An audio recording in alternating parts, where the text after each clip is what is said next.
whole life. And you know, at one time when I was a young officer, I thought that was kind of fun, you know, but I knew better because my training told me different. But that was not just a few people. I heard that everywhere, and I still hear it to this day. I hear it from people I think would know better. So to answer your question, we follow the same constitutional requirements as any other officer out here as far as reasonable suspicion, probable cause, and things of that nature. What you hear out there and what I've often heard is not accurate. I don't know where that came from. I don't know where that started. I have no idea, but it's been around for a while. So just to pull up and say, hey, I want to count your fish in your live well, they're not going to do that unless they sustain you put 31 crappie in there. Well, that would obviously be reasonable suspicion that a violation had occurred to see 31 if the limit was 30. But just to be taking out and then just to pull up and say, hey, I want to count your fish. You know, there's a lot of different ways for that check to happen. One is reasonable suspicion. One is probable cause. Also consent. Consent, right? Absolutely. That's right. Yeah. Okay. I'd like to add something if I could on what the director just said. The stories about the game wardens being able to come in and kick doors in, it's an old folk tale. I mean, we've even actually had local police departments across the state that called and said, hey, can we get some game wardens to go with us? We need reason to get into this house. We have to operate under the same guidelines that every law enforcement officer in the state of Arkansas does. We are no different. It's the same exact certifications and held to the same laws. Have any of y'all ever heard that? I appreciate clarity on that. Yeah, I really you do. have. I know I have. How many of you have heard that? All of us. Every one of them. Listen, I heard it on the radio on a call-in talk show, and the conversation was this. A game warden can come in your house and open your freezer and start counting your stuff just because they want to. And the person that was doing the call-in show says, that doesn't sound right. I don't want them in my house. And I'm just hollering at the radio. I'm just hollering at it. That's not true. It's not true. Thank All you for right. clearing that up. Thank you very much. Thank you. Folks, and also as far as addressing the representatives from the Arkansas Game and Fish Commission, we want to keep it primarily directed to the permit for the wildlife management areas and on the four-wheeler law. And we could spend the next 5 hours quizzing the Arkansas Game and Fish on all kinds of different rules and regulations that we don't understand, because basically you almost have to be part lawyer, if not full lawyer, to understand the rules and regulations book, because it's very complex sometimes to try to figure out. So let's keep it pointed directly to those two things as far as the Arkansas Game and Fish Commission. And so are there any other questions concerning the permit? Yes. Do you mind if I say something? To what he just said, I understand that there are things from time to time that looks confusing if you're moving from area to area. I would encourage everybody in this room, you have at least 2 wildlife officers in every county in the state. Some of them have 3. We encourage these officers to embed themselves into the community. Go to church with you, go to football games with you, do life with you. Absolutely. We want you to have a relationship with your local officers. That relationship includes picking up the phone and calling one of them and saying, look, I don't understand. Here's what I want to do. Am I legal to do it? That's what we want. We're not, contrary to what you may have heard, we're not out ginning up revenue to buy new trucks with writing tickets. We're not doing that at all. We want to serve you and help you to understand the regulations. And if you have some input about something you don't like, please take part in that too. There's a process built in there as well. Rick Bourne, feel free to stand and ask your question. Maybe I missed this, but could we get introductions from each one and Sure. who they are and who or what they represent, so we know who we're talking to? Absolutely, and I apologize for not having done that. So if you all will just stand and introduce yourself and say who you're representing. Okay. I'm Greg Ray. I'm the colonel of the Arkansas Game and Fish Enforcement Division. live in Montgomery County, but my office is in Little Rock. My name is Pat Fitz. I'm the former colonel and assistant deputy director for the Game and Fish. I live in Little Rock. Terry Rice, state senator, live here in Walter, I'm out in east suburbs of Bates. You don't know the areas I prefer. All of Scott County, South Sebastian, north side of Fort Smith, parts of Crawford County, Van Buren, and also Franklin County, Charleston Branch. Very big area. Good to be here, thank you. Marcus Richmond, state representative. Got District 21, which starts up at Rye Hill, Fort Smith, Sebastian County, Scott County, goes down to Polk, then over to Montgomery, Garland, Perry, and Yale County. And I think that's all of it that I have.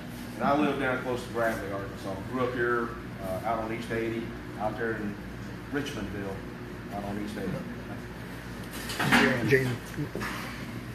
I'm Jan Morgan. I'm not a politician. I am, some people call me a citizen activist simply because I stepped into the cesspool in Little Rock and tried to shake things up a little bit. And I think I did a little bit, and I'm not done yet. Gun rights activist, and just here to talk to you, and mainly to talk to our representatives tonight, and see if we can't start returning the power back to the people of the state. Everybody knows Jim Ford, Scott County judge, standing in the back, head, and the most powerful guy in the room. He got more power than the President of the United States in this county that very people are aware of, and that's our sheriff, Randy Shores. That's right. That's right. Thank y'all. Anybody I missed? You guys? We got Brian Spider Bailey and Mac Webb Davis here. And y'all, please. Sure. My name is Glenn Tucker. I'm with the Arkansas Game and Fish Commission. I'm a major stationed out of Little Rock. I live in southern Montgomery County, but my office is out of Little Rock, and I'm in charge of the western part of the state. I'm Ben Sisk. I'm a lieutenant in this district. I live over at Franklin County, and our office is out of Fort Smith. I'm Nakia Crims, and I'm the captain of District A2, which is this area. It includes Scott, Logan, Sebastian, Crawford, Franklin, and Johnson County. Thank y'all. Did I miss anybody? Folks, we had plenty of seating up here. You're more than welcome to come and sit down. Make yourself comfortable. We might want to ask you a question. I don't get to ask questions tonight. I'm just asking 4 questions. But once again, keep it directed to those 2 issues with the Arkansas Game and Fish. Maybe afterwards, you might be able to corner one of these guys and say, hey, there's something I don't understand, and just have a one-on-one conversation with them. So, anyway, do we have any more questions for the Arkansas Game and Fish Commission? Yes. Please stand. And my name's Adam Dox. I appreciate you taking my question. Concerning general use permits, these are completely separate from hunting permits. There's a doe tag or anything of that nature. That's my understanding anyway. Yes. Will there ever be a quota on general use permits, either now or in the future? Will there be so many people allowed to use it and then it's cut off to issue permit? Is there going to be a denial process on getting a permit for general use? You know, and to say what's in the future, I can't speak to that. That's never been in the conversation at all. Never.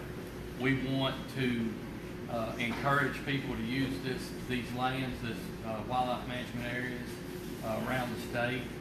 Right now, all this is a way to monitor what's getting used. And it really has come from complaints from the public.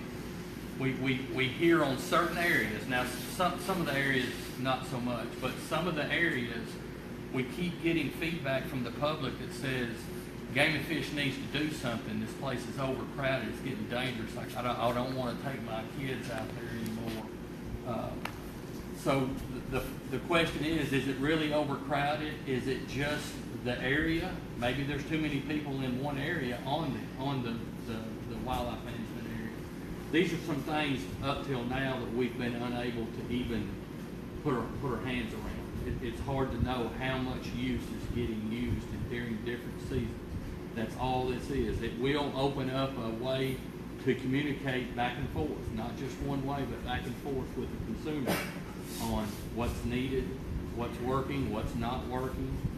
Like I said before, any emergency issues, we could speak directly to that user group, but to specifically answer your question, no, sir. There's never been a conversation about any quotas. Right now, the general use permit is one permit for all of them. So there's going to have to be some wraparound to figure out who's using what, and that'll be done through a survey method. I appreciate you answering that. Yes, in the back. State your name, please. I'm Rick Pimpleman. Regarding the same question you just said, you said some places may be overused. What would you do then? You know, we haven't documented that. So to have a plan right now and say if we did, this is what we would do, I think that would be premature for me to even be able to say that. You know, there's a lot of things to consider when you talk about overcrowding. I mean, if it's a environmental issue, then I believe that would take one approach. If it's a public safety issue, that's completely different. And so to provide you an answer now, sir, I don't believe I could do that. How would you, not very elegant, okay. Let's say you find a spot that just won't, there's 100 people in this 12 acres. You're saying that you're going to find a method to solve the problem. What is your process to decide how you would fix it? Well, I think the first thing we have to do is decide whether there's a problem. What we're getting now is feedback from a group that we don't know if it's valid or not. It may be that somebody walked in that morning and walked through a decoy spread or walked up on them on a deer stand. Is that overcrowding? No. I mean, I've hunted public land a lot, and I wouldn't say that it is. But to that person, for that day, it was. So that's where we're at right now. Very good. And maybe even to follow that up, if it was validated, if we did say, okay, the interaction with the people, there is a definite problem there. You know, the general use permit would give us an audience to have a conversation in. So how do we fix that, and not just be Game and Fish coming up with the answer? Maybe the user group is heavily involved in that as well. Yes, sir. State your name. Leonard Russell, got a question on the WMA. Now, like here in Scott County, a lot of this is not under wildlife management. But when I bought my license, they told me I needed to have that WMA stamped on my license to hunt any national forest land. Are you saying that Is that true? the land here is not owned by the Game and Fish, it's a cooperative WMA? No, like, a lot of this is just national forest. No, the only WMAs are like Muddy Creek, places like that. Yes, sir. If it's not a WMA, you would not need to have it. Okay. I was wondering about that, but when I got my license, I had that, if I hunted national forest, public land. Some of the national forest is considered. And are you speaking of Muddy Creek? Are you speaking like the Muddy Creek? And then just the national forest around here? Yes, you're not required to have that permit for national forest. Well, one of the confusions is like on the Ozark National Forest is a WMA. That's what Brian was talking about. This down here is not, so it's totally separate. This is public land out here where that general use permit is not required, except for like Muddy Creek, Caney Creek, Winona, those WMAs. Okay, thank you. Yes, sir. Now, I don't really have a question, but I have some information. Dale Wood. There's a reunion thing that happens at Forester Park in Muddy Creek every year. And a lot of those people are from out of state. So how do you handle that? That's an excellent question. The only need for a general use permit is for those who are hunting or trapping. If you're just on the area picnicking or passing through or whatever your activity is outside of the hunting and trapping portion, you would not need it. That brings up a question. My wife is a photographer. Would that apply to her? No. She doesn't have to have a permit. Hunting and trapping only. Okay, thank you. Thank you, because that answers a question that I had. Where I live, White Rock Wildlife Management Area, a lot of tourists love to go to White Rock Mountain. And that's something that I was wondering about, you know, how would people have to have this just to go and visit Yes, sir. White Rock Mountain and the park there. So that answers that question. Yes. Rita Shively, it was, I believe I read in there where fishing was within that general use, is that? Fishing was. That But was it's also. been pulled out? Yes, ma'am. It's been pulled. There again, the language got rolled over in there unintendedly. Fishing brings up a whole lot of different concepts there. We have a lot of areas that have pass-throughs, people floating through areas, people fishing on an area that's outside the WMA and they can still access the WMA. It just creates all kinds of issues. It has been Thank but you. boating as well. Any just general boating. That sounds more reasonable. Yes. Thank you. And I know I wasn't supposed to ask a question, but I think a lot of these other folks may have the same question. Go ahead. You go. James Ford, Humboldt County Judge. In Scott County, we have a lot of people that have lifetime hunting, fishing licenses, and they hunt in different areas that may require this. How are we going to be able to get those folks the stamps that they need to do that? A lot of them are elderly. They're not going to drive 50 miles. Is there a process that they can do that? A lot of them don't use computers, so that doesn't work. Well, and that will pose an issue. They would access the general use permit just like you would any license. So you can do it from any mobile device, or you can do it from your computer. I realize that there's a generation there that does not do that. How about, is there a process for folks that do not deal with that? Yes, they could call somebody with our agency, and we would assist them there. We would do what we could to get them a permit. I realize. Yes, sir. Absolutely. Because Gary, am I right or wrong? There's no place that sells hunting fishing licenses in the county now? Pardon now? Is there a place that sells hunting fishing licenses in the county? I don't think there is it, Brian? Jiffy Mart maybe, that'd be the only one. Is it? I know that Brian Jones was also going to apply. Okay.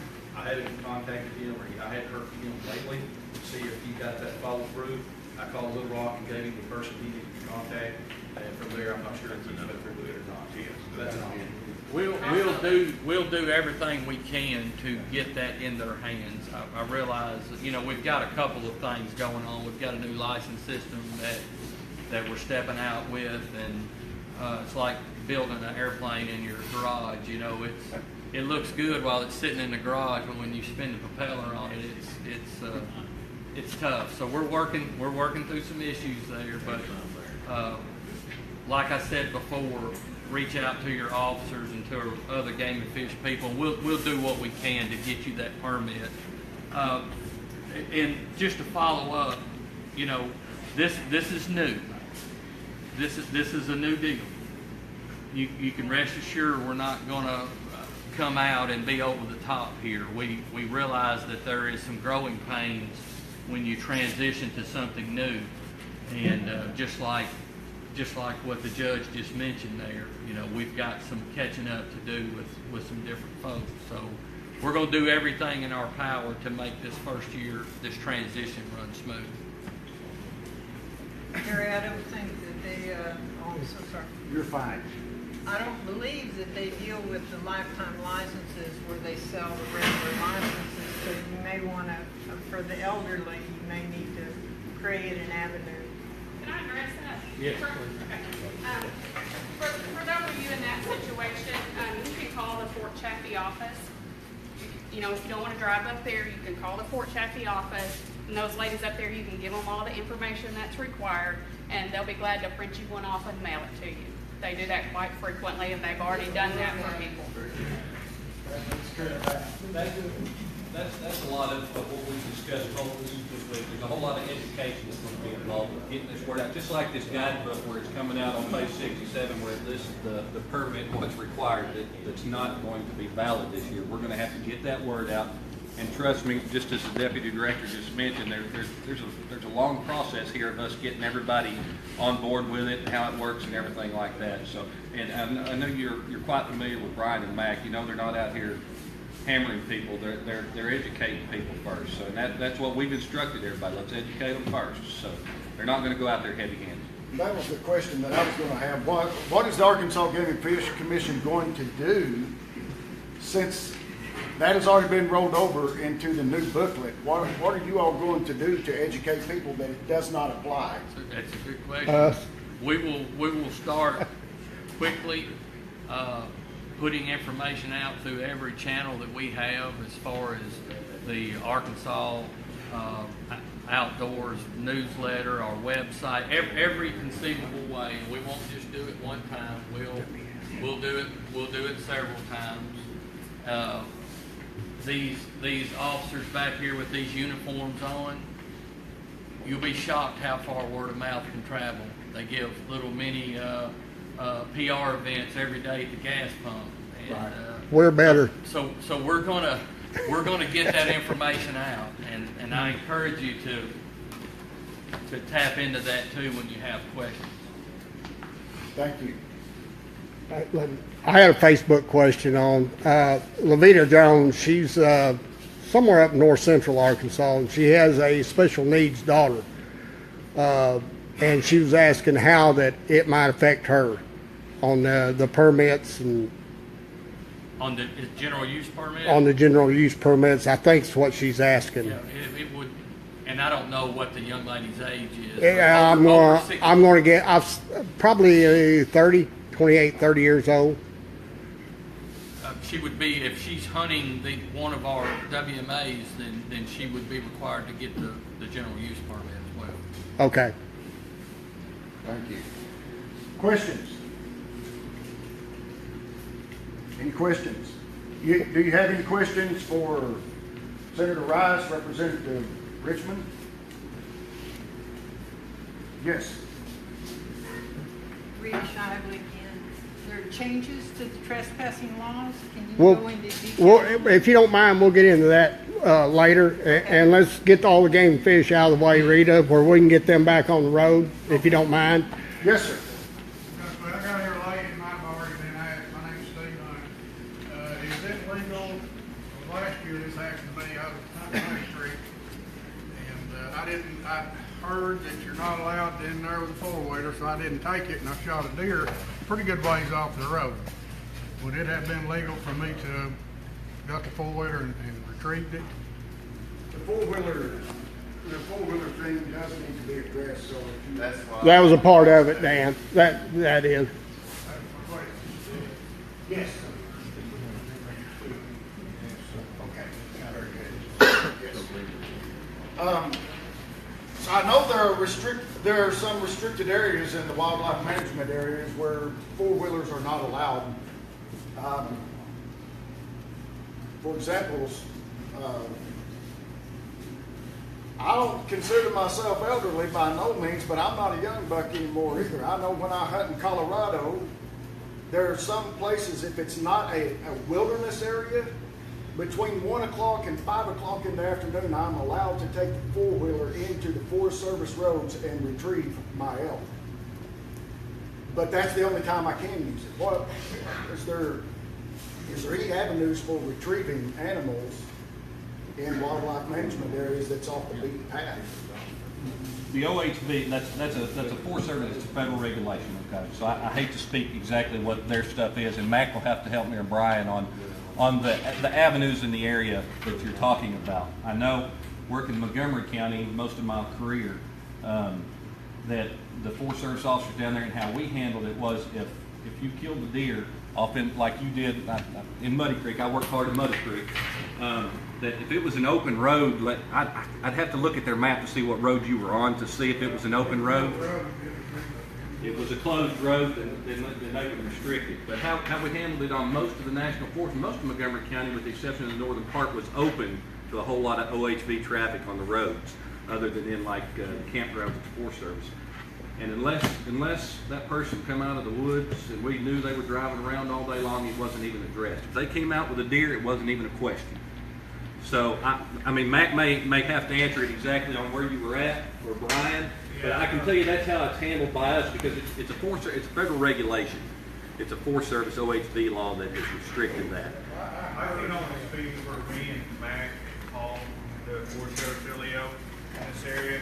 How we decided to deal with this is, if you got a deer down and you've got it tagged, you can go retrieve it in a most direct route. We don't want 8 4-wheelers going in there to get one deer, but go in there, most direct route, get your deer and come out, and we won't say anything. I mean, it's not a big deal. It happens all the time. But that doesn't mean I got one wounded, I want to go in there and look around. If you got it tagged and you got it down and you're just trying to get it out, you won't have any issues out of us.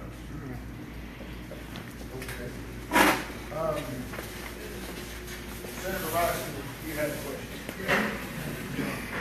Again, I appreciate getting invited. Something to touch on basically for everybody. Social media, this new invention that we have, I think we discovered tonight, a lot of it is either lack of information, misinformation.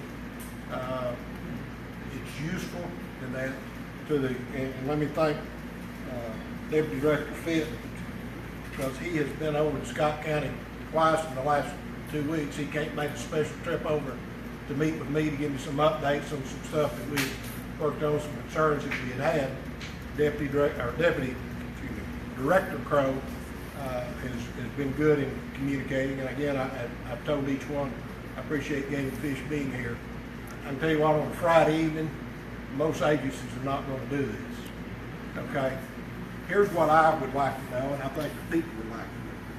How can the citizenry be more involved in the decisions of rulemaking of the need? Now, you have the data for bag limit and certain things that citizenry is not going to have, and I don't think there's any concern about the trust in that.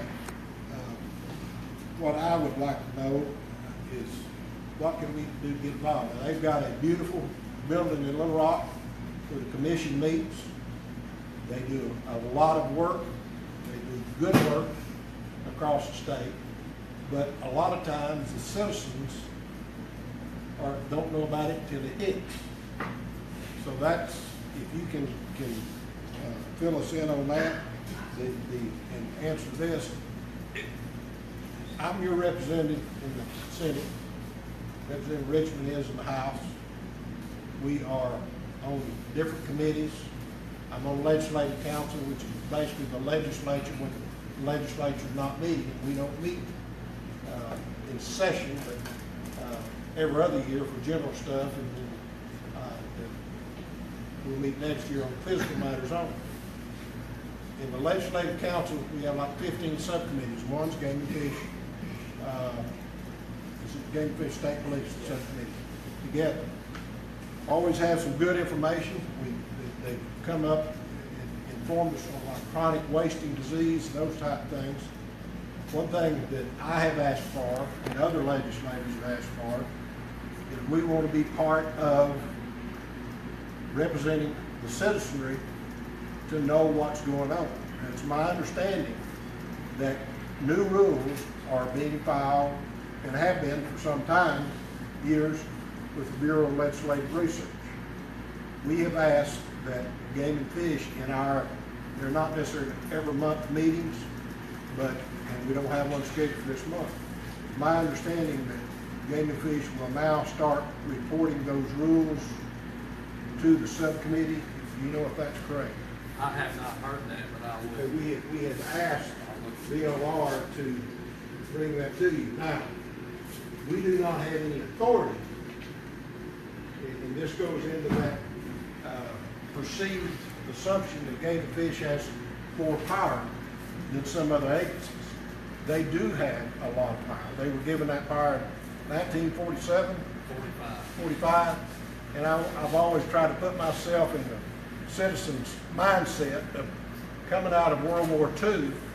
Here is a state agency that can have law enforcement powers, take care of our natural resources of game, and even our environment, and work in that. It's a great deal, and I think about over time how that's changed and what changes need to be made. Constitutionally, the people gave them the authority to do some things. Constitutionally, only the people can take that back. I'm not advocating any changes in that. I'm advocating we need transparency. If we're going to have new laws that we are going to live under, and we pass laws in the legislature, and sometimes people don't know how it's going to affect them, maybe it's too late, and sometimes we don't know that, and we learn that and things can go by. What I have asked Bureau of Legislative Research to ask Game and Fish, present those things where, as your representatives, we can ask questions. This new rule's coming up, maybe Game and Fish already decided that. And as the legislature, we have absolutely no authority to stop that. But we can ask questions, maybe even help them working some, but at least the citizenry will have a voice of some way in the rulemaking process. That is an improvement, I think, that we can have and we need to have in some of the things to do that. The commission, has anybody here ever been to a commission meeting? Not yet. Again, there, you take your day and you go to Little Rock, and you may or may not be heard. I think you can sign up and speak and that. So this is something you can be a part of, but in the practical world, it's not something we're going to do. So I feel like, as your elected official, Representative Richmond and I, Representative Eubanks that has a part of Scott County, this is something that we can do. You can give us information, but if you don't know what rules are coming, you don't know what questions to ask. And that's some of the things we're talking about today. Also, some of the things I think Colonel Fitz may be able to address when we get into this new four-wheeler law, which is not necessarily their deal, but it's something that they may get into having to look at enforcement. So, and I don't know if you're going to address contradicting laws that the legislature passed. I think you get into that. But if you would get back to us on that, and I will get a hold of BLR and tell them if they haven't contacted y'all, I'm going to be disappointed. We will. And to follow up on that, you think you're doing a good job. And here's what you believe. So you have a 30-day comment period. You have all these things built in that you're running it in a statewide paper. You're putting it on your website. And you're probably reaching a significant crowd. But there's also a significant crowd that's not getting that. I understand that. We're seeing some of that with our license sales and things like that. Everybody's not on Facebook. Everybody's not on a computer. Everybody doesn't buy a newspaper. So, to the senator's point, I know there's room that we can improve there to get that information out to the people. And truly, that's helpful for us. The hardest thing in the world is to back a train up, and you don't want to get a regulation out there and feel like you've got a clear path and you've got some support. The ones that are plugged in, you're hearing that support, just to find out later that that's not all the support. That's just a very small portion. It's hard to pull the throttle back and back that train up. So what you're describing, Senator, will help us as well.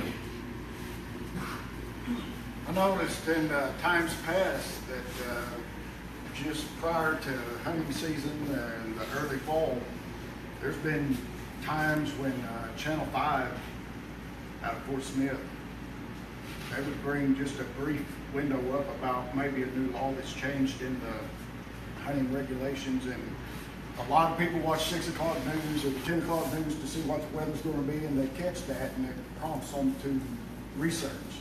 But most people aren't thinking about researching the new laws until they get the new book 2 days before Yes, they go hunting. that's right.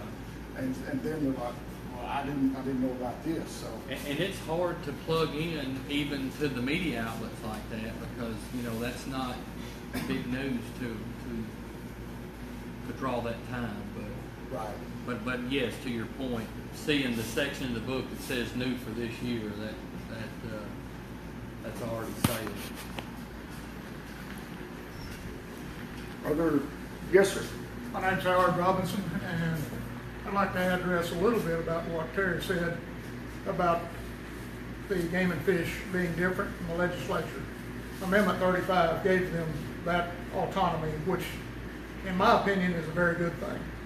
Because can you imagine senators and representatives all arguing amongst themselves? I've seen some of that in other states, and it's not pretty. The other thing I have to add is, in the past, there have been public input meetings in every region, and I think those continue. If you've got questions and want to know, go to a public input meeting. If you have other questions, I'm sure you can go to the local office, which is at Fort Chaffee, and get the information you need. Also, us older people, according to our county judge, you know, we would really welcome being able to use a four-wheeler. I don't have one, but we are graying. This area is getting older, and we would welcome the ability to take a four-wheeler and retrieve our deer. And I think Mac and Brian both have addressed that pretty well. It's a good idea, and I'd like to see that happen all over the state. And for those of us that hunt Chaffee, that's different altogether, because that's the military. That's their, not game and fish. I appreciate the opportunity to speak. Thank you. And I'd like to just follow up what he said about our public meetings. You know, for years we had these meetings, and unless there was a super duper very hot topic locally, what you'd end up with is you would have 10 or 15 game and fish people there, and you'd have about 3 people. And those 3 people would say, you know, we think everything's going good, and we would visit. It was nice, don't get me wrong. But we moved away from that and went to instead of just one time a year, we've opened it up to where comments can be made. Now, to that point, we're also relying on a electronic delivery where you're at a computer talking to us 24/7, and I realize that reaches a lot of people, but it doesn't reach everybody.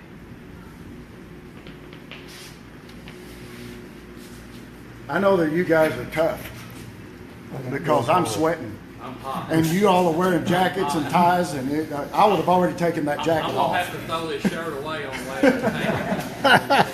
way. We really appreciate you coming. We appreciate y'all having. And listen, I know from time to time, and maybe more often than not, you have differing opinions. I mean, we know that. We deal with that with all kinds of groups. But until the conversation gets going like this, I was glad to get to come here tonight. I wasn't reluctant. I'm glad to be able to interact. And will I have all the answers for you tonight? Will our crew? No. But I want the conversation to continue. I think that's how we improve. I think that's how we really get our finger on the pulse of what's going on right here, and that's what we want. I realize you can get on a blog and you can get, I know I can get my feelings hurt pretty quick on different ones, and I get that. That's fine. That's fine. You've been a game warden a long time. You get used to things like that. But I want these conversations to keep going. I really do, and I appreciate getting invited here. I've got one more. As far as POA 746, we have one issue that is not resolved. One part of it, we understand that the Arkansas Game and Fish cannot address until the Attorney General and the law is affirmed by the courts. But the other part has been accepted and as the open carry portion of Act 746. when will the Game and Fish acknowledge that in their books and veer away from referring to concealed handgun license? You know, I don't know. I can't answer that. I wished I could give you an answer tonight on that. I don't know when. You're asking me when. Well, what I'm asking, the Attorney General has not clarified the other part of it, but she has, and not that her opinion matters. We could care less what her opinion is, with all due respect, but it does carry a lot of weight for the state agencies to follow her opinion. Yes. And she has clarified that portion of it. And I unofficially, I know what the Arkansas Game and Fish position is. If you got lawful intent, they're not going to bother you. I understand that, but that's a pet peeve of ours, is not acknowledging.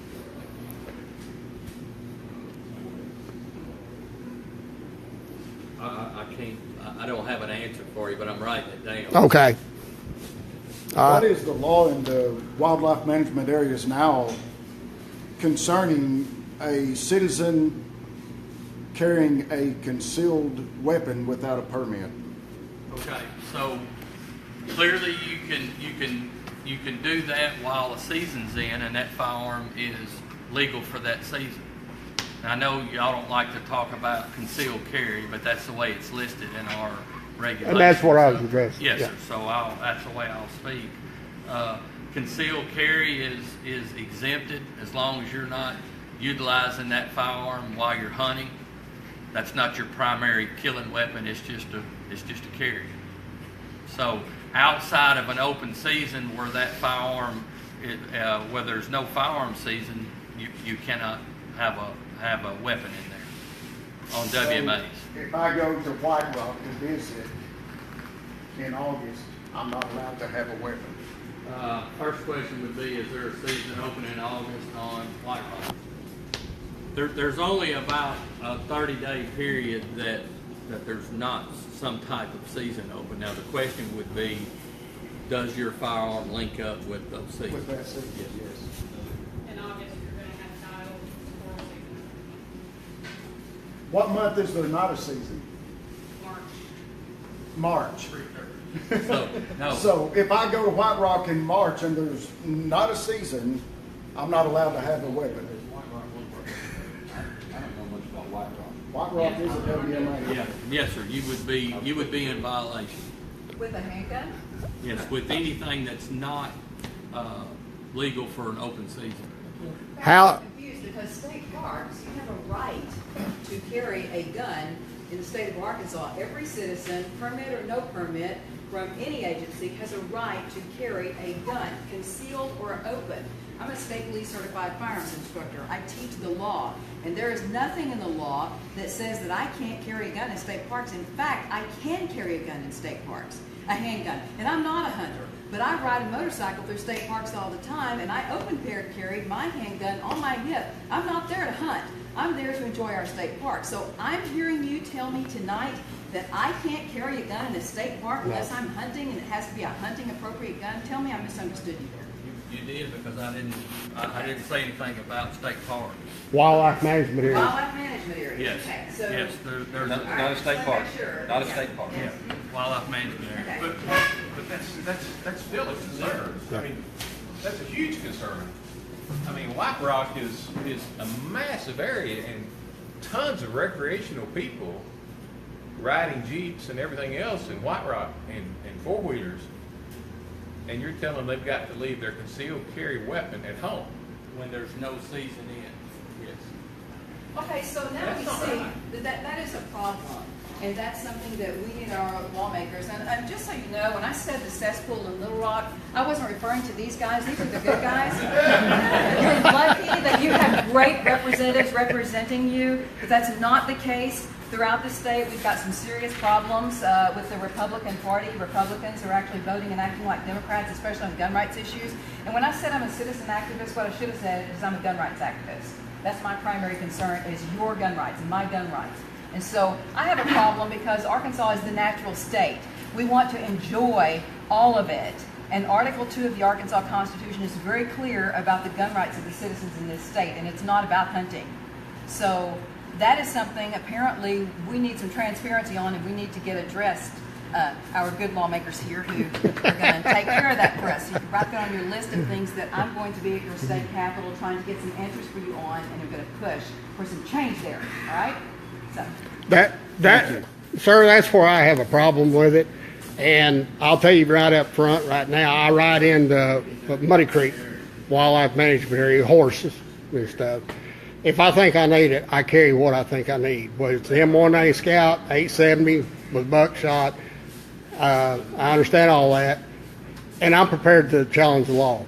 I've got the attorneys behind me. And my position is my Second Amendment rights should not stop at the border of a wildlife management area.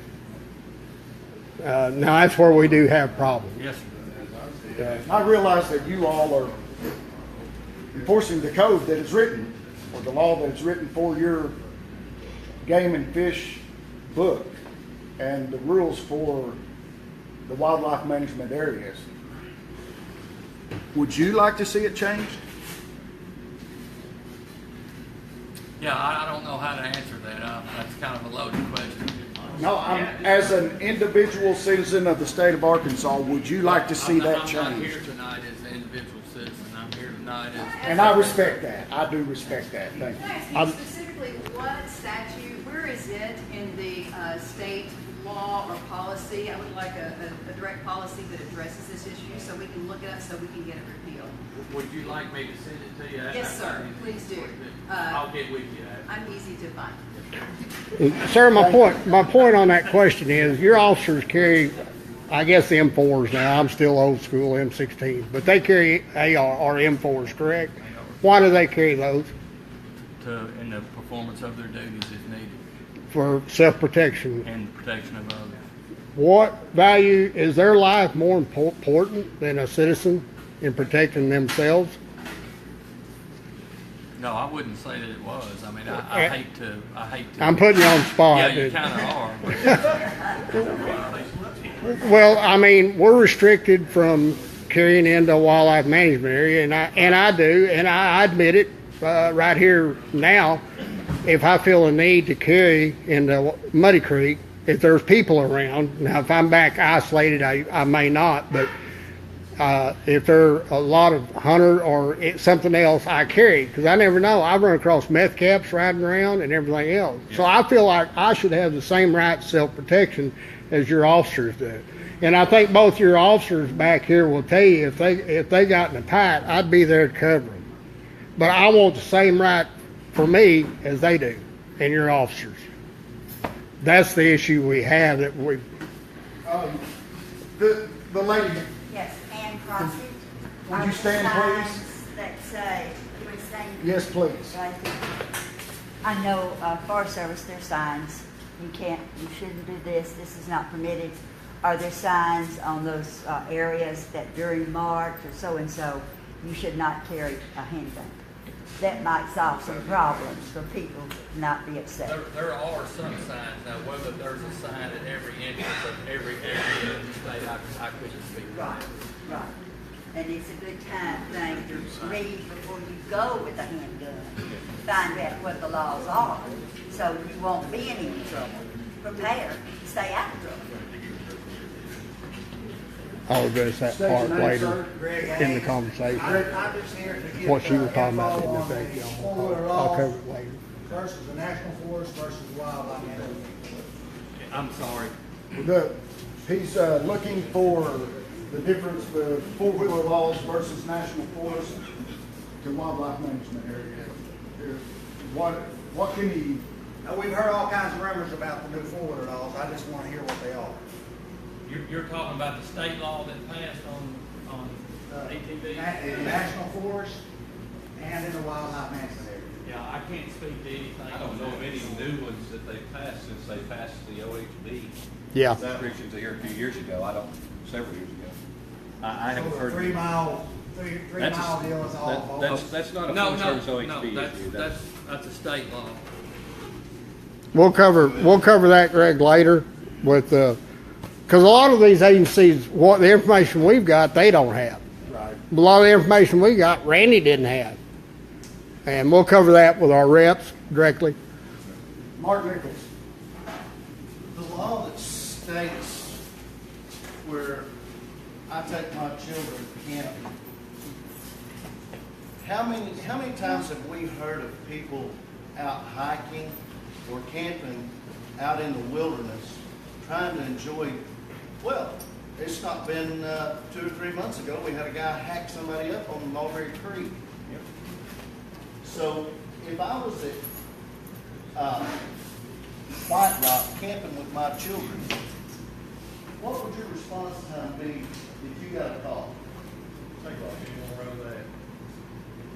And guys, I appreciate y'all. Y'all do a great job, and I'm not here to do anything belittling or anything like that. But my question is, how am I to protect my family in a situation like that? That's right. My family comes first. I don't care about the law. I'm going to protect my family. Can this law be challenged and changed? Yes, sir, it's going to be. Thank you. I volunteered to be a test dummy. My legal fees are paid. I'll lay my life down for my I agree. I agree. And that's the reason I told the director, and I don't mean any offense by it, I'm just telling you my position. I'm ready to challenge it because my legal fees are covered, and I think it's an unjust law. I think I should have the same rights to self-protection as your officers do. Yes. And I'll provide you everything you need. You know, and started out real calm. But y'all kind of been in the hot seat here for just a little bit, and I tell you what, I commend you for the way you handle yourself. All of you. And thank God for I missed a couple of people a while ago, introducing them, and one of them was Barbara Whiteley. I got tickled at Barbara when she was running. She's come up to me first time I ever seen her. She said, "You got to vote for me. I carry a .357 Magnum. I know how to use it." And say, who else? I missed somebody else. Who was it? Oh, yeah. We got old Sam back there. And we had somebody else I missed too. I don't remember who it was. But it's back to you, Dan. Terry. Something I've talked to the director and Officer Colonel Fitz on, as we look at other states, the laws that we are enforcing, just like this 1 month blackout you're talking about, we are making everybody guilty, but the guilty. And my answer to that is let's fix the law. I know it's hard to catch people. We've talked about that. But when you catch somebody, throw the freaking book out. Absolutely. Charge them $10,000 if they're carrying a pistol and kill something. Take their vehicle away, like Colorado and some other states do. And I tell you what, after about 2 times, the word will be out in Arkansas, Yes, it you will will. not do that. But this is some things that I get frustrated in government on it, and in all government. When we have a problem, we don't fix it. We go as far the other way and create another problem.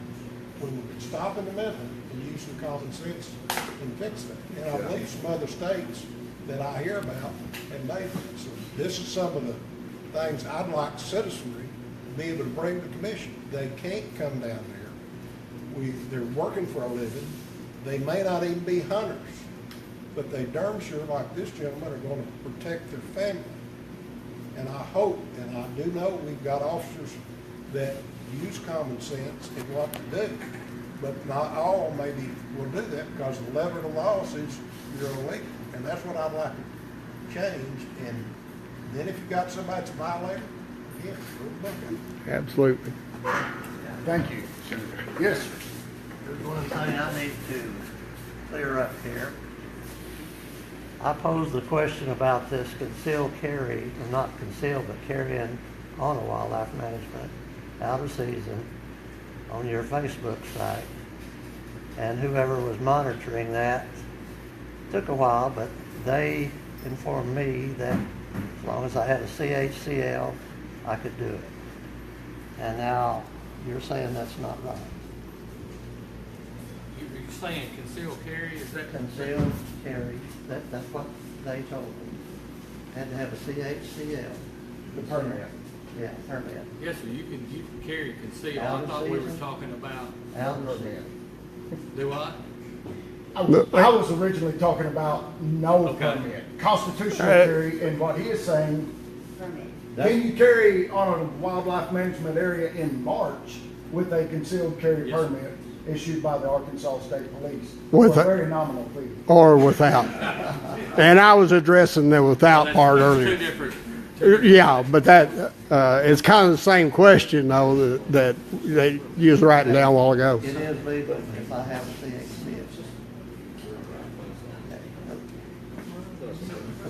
You had me confused. Thank you, sir. Good Well, question. I'm easy to confuse. When we were talking before, Yeah. you know, I was getting kind of lost with I know y'all don't like talking about concealed carry. I love the concealed carry. I just don't think I need a permit Yes, to do sir. it. I kind of got lost in that conversation. Right. Thank you for the question. It's a very good question. And let's, one more, have a question here. It sounds to me like that 30-day time was just an oversight. If you allow something 11 months out of the year, you're not going to deliberately disallow it for 30. So can that be addressed and changed? Things can always be addressed, and it's not necessarily an oversight. What you've seen over the years is the seasons expand. Yes. So at one time, there was probably a 6 or 8 month period that you could not have it, and you've seen these seasons expand to try to create more opportunity for our citizens, and so that blackout time, if you will, has shrunk to roughly 30 days. And the right to carry has come to the foreground. So what is the process to change this? I think the conversation we're having here, and we'll provide our stuff to you guys and keep the conversation going. And I think Senator Rice addressed it, you know, with changing laws, public, we've talked about it several times tonight, public opinion. I was in a meeting this week that said, you know, when any new regulations that we need to look at or propose need to be weighed by public concern. And one of the things, I think Mr. Robinson can say that everything we've done, when he was at the commission meeting here just last month, I believe it was, or the month before, there's public opinion polls going out on everything just about now. I mean, we're sending public opinion polls out to try to get the public's input to see how they feel about it. So talking, and when they have these 30-day comment periods, responding on Facebook, responding with the letters, your concerns, I mean, so they can get it, because they're a whole lot more, this agency is a whole lot more proactive on trying to get public input and public concern involved than they used to be. I mean, that's just a fact. I mean, we're trying to take everybody's concerns and weigh them with the regulations. The wildlife resources is what we're charged to protect. And we have to weigh that out. So, and just to continue on that, we know we're talking about a 30-day period. That's for things that are proposed.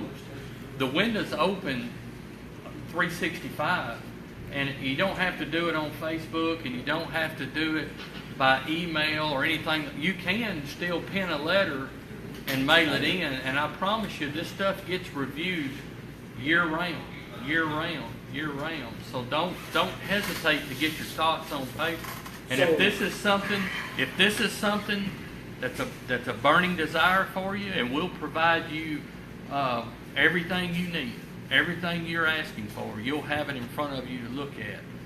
And if you've got an ask, then that's the way to go about doing it. So when I go on the Arkansas Game and Fish website, and there's several categories that I can choose from. Is there a place where I can give my email, and if there's like notifications where it'll automatically pop up that there's new laws that may be coming out, that I get a notification that's just for that, and prompts me to go in and look at it and then give you public opinion. No, and I'm not an IT guy. Right. So what you're describing sounds very good, and if we don't have something, maybe that is something that I'd love we it could if your explore. IT I mean, it would could have look to into that. it would have to begin at this level to say, yes, I want that. You wouldn't want to blast that out to everybody in the state, but if you wanted that service, and as these things were proposed, maybe that is a good avenue. Well, it's just that reminder when it pops up, you know, that, hey, you know what, I need to go on the Arkansas Game and Fish website and just check some things out, and then read what they're proposing, and then give my opinion on Yes. that. I'm And gonna then write my that opinion down. may be different from others, but it may be the same as a lot of others. There's a monthly report every month on email from the Game and Fish. You can get on that, you can get on duck hunting, you can get on fishing, all those are there. All you got to do is sign up for them. I used to get the weekly fishing report from and I always loved that. I enjoyed it. Still do. And I don't know if The I ever believed Arkansas it. Outdoor Newsletter, you know, that's there. And is that what you're talking about, the Arkansas Outdoor Newsletter that goes I'm out? sorry? The email from Arkansas Outdoor Newsletter? Yes. But I would really, I think it'd be good if there was a notification. Auto notification.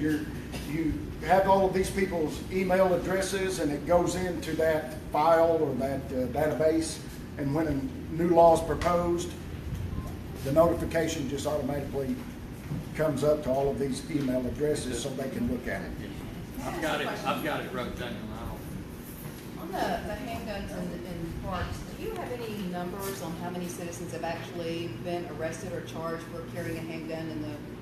I don't have those numbers with me now. Do you know if it's even an issue? I don't know if rangers are enforcing that, if they're actually checking for that, or that's what I was curious. I've not heard any. I would be scared to take a guess. There's been one in the state of Arkansas in the last year, and that's at a Lake For that Washita. one person, it matters a lot. Yeah, and he beat, the courts, Garland County threw it out. Where was that? Garland County, Lake Washita. He got lost and went in the state park.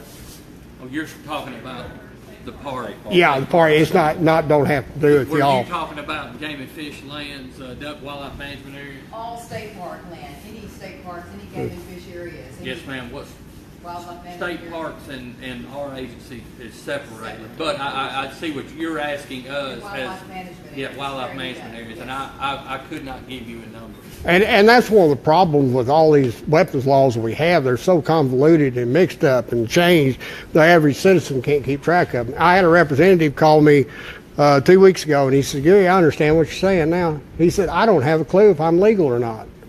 And one of the issues is y'all, I know y'all are not state parks, but the state parks have their weapons policy, which you can carry, but it's all what the ones on Corps engineer property. Now, I know the Arkansas Game and Fish is not going to make an issue, or the park rangers, but what if you got that one Corps guy that come in, ranger, he's violated Corps, the Corps weapons laws. And I know that's not y'all's. I'm just telling you the differences and the confusion in all the laws and the restrictions, and nobody's going to stop carrying a weapon anyway. I mean, the only ones that's going to not carry is the lawful one. We're trying to. Back here. My name is Jeremy Sullivan. I'm president of Arkansas Dog Hunters Association. I would like to commend Mr. Fitz and also Director Crow for their open line of communication. That's never happened with us before, and I really appreciate that. I've got a question that probably directed right to the root of the whole reason we're here. In 1950, the Arkansas Game and Fish Commission book consisted of 25 pages. Today, it's over 350-something pages. How in the world do we go from 25 pages of regulation to 350 pages of regulation? And how is this body in this room, and even your people, supposed to remember all of those regulations and know when we're doing something right and when we're doing something wrong? I think that I'm on top of the book because I've read it front to back, several times. But even I catch myself in the woods thinking, man, I was probably in violation doing that. So how do we go from 25 pages to over 350 pages in a matter of years? Do we need that many regulations to regulate the population of Arkansas? Well, clearly since 1950, there's been a lot of increase in the service that the Game and Fish has undertaken, from number of management areas and number of species we're managing for, how you're managing these things. But to your point, do you need every regulation that's in the book? I couldn't answer that. That is one point I would like to make, though. There's just a huge difference in 2017 and 1950. I don't know how many areas we had back then, but I certainly know we have more now. How do we come up with the regulations? Do we just pull that out of there, or the commissioners come in one day and say, we want this as a regulation? How does that process? No, the regulation process starts with the biologist who is monitoring whatever it is, whether it's fishing or whether it is a hunting regulation based on biological data that's gathered. Some areas, species are doing very well, some areas they're not, and those adjustments are made. Those proposals are brought forward based on biological data, and that presentation is given to the commissioners to consider based on that data, and they make the decision then. And once they accept that proposal, like we said before, that proposal is put out for 30 days for the public to comment on. They're welcome to whatever biological reports that was based on. How does that process go? I mean, do y'all take the number of yays from the public and the number of nays? Well, no, and I appreciate what you're saying, Jeremy. It certainly wouldn't be you might not override a biological need. I think that would not be squarely in our charter to manage the species of the state. I mean, they may be doing very well in the pocket where you are, but they may be really struggling over here, and that's what they're trying to look at. And that's one reason why they manage by zones, but even zones are pretty large. But yes, you would have an input on that. To your point, could you just gather up enough support and kill it? Some things you might could. The biological stuff that's really, if we don't have action, you're going to see a decline. I doubt you could in that. You also have a lot of regulations that exist now for public safety issues and ethics. Poor behavior out there. I mean, we talked about the boat races a while ago. There's no way in the world I'm going to take my kids, and I've got grown kids. I wouldn't even allow them to go down there because it's so out of hand. I don't know where that came from. I don't know the cuss fights in the parking lot. I don't know where all that came from. But there are a lot of regulations on the books now that deal with that kind of stuff and try to mitigate human behavior. And I realize that's not our charter. Our charter is to manage the fish and wildlife resources of the state of Arkansas. But you have to consider that. If a certain unruliness takes over of, say, a WMA, I mean, hunting is our primary method to keep populations in check. Without it, it's going to be very tough. Mother Nature will take care of it. It won't be pretty, but that'll happen. But we're having to deal with a lot of things like that. I wish that wasn't so. I wished it was like it was when we were all young folks. Not me. I'd go to all deer season and not see a deer in 1977. Other than that. Poor hunter. Newton, Johnson County, that area, that had to be regulated differently in this past season because of chronic wasting disease. And so the Game and Fish, the biologist was up on that. They knew what to do to try to help get it under control, and probably still in process. And it's let's get it out of here. And just to briefly wade off into that, that's a good point, because there's more regulations. We have importation bans. Now we have exportation bans, trying to control the spread of CWD. We did add a county to the list this year. Is new. We're fixing to have some public meetings up there, Van Buren County, to bring that into play, to try to to get it out to the people. And as much as we did in that chronic waste and disease management zone up there, there was still a large portion of the population that was surprised to find out they had CWD. But you're right, that had to be treated, and that's going to be forever. Right. We're going to manage that forever. It's here. Hopefully, the expansion will not occur. If it does, hopefully it'll occur at a slow rate. But that's a good example about how regulations came to be. You bet there's a lot of, some regulations were relaxed in that case to encourage more harvest.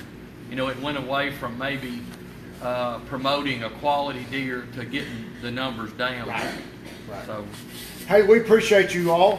Thank you for coming out and being with us tonight. That's all.